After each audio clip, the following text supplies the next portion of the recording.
Ukrainian forces once again tried to launch a massive drone strike on the territory of the Russian Federation. The most massive attack in recent times was the attack of 47 UAVs of various types at night of March 9th. Russian armed forces also strike various targets on Ukrainian territory.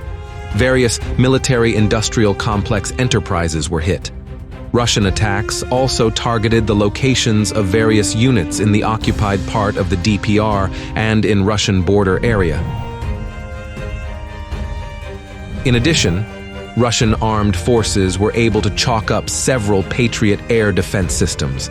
The enemy convoy was caught on the march and hit with an Iskander ballistic missile.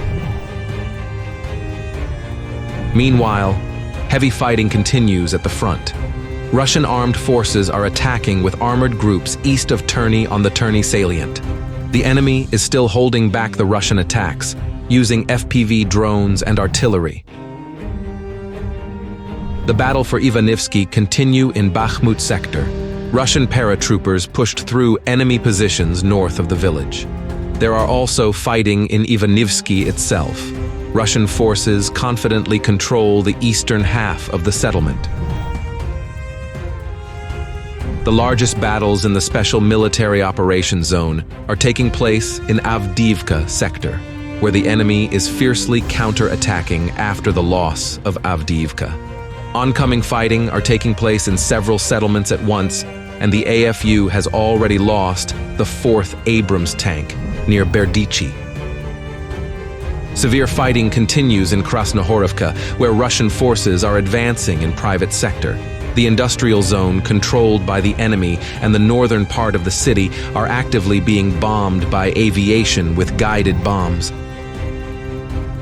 In Georgievka, Russian armed forces are trying to advance on both sides of the reservoir. The enemy is counterattacking. The advance of Russian forces is hampered by the unfortunate topographic position of the settlement and FPV drone attacks. In Novomikhailivka, Russian armed forces are advancing in the central and eastern part of the settlement. There have also been attempted attacks on the southwestern outskirts, but apparently unsuccessful.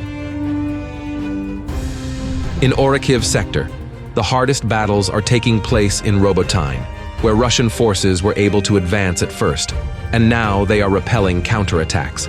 The central and eastern parts of the village remain under the control of Russian troops. AFU still hold a foothold in Krinky and the islands on the Dnipro River to the north. Despite losses due to strikes by Russian artillery and kamikaze drones, Ukrainian units continue to redeploy personnel.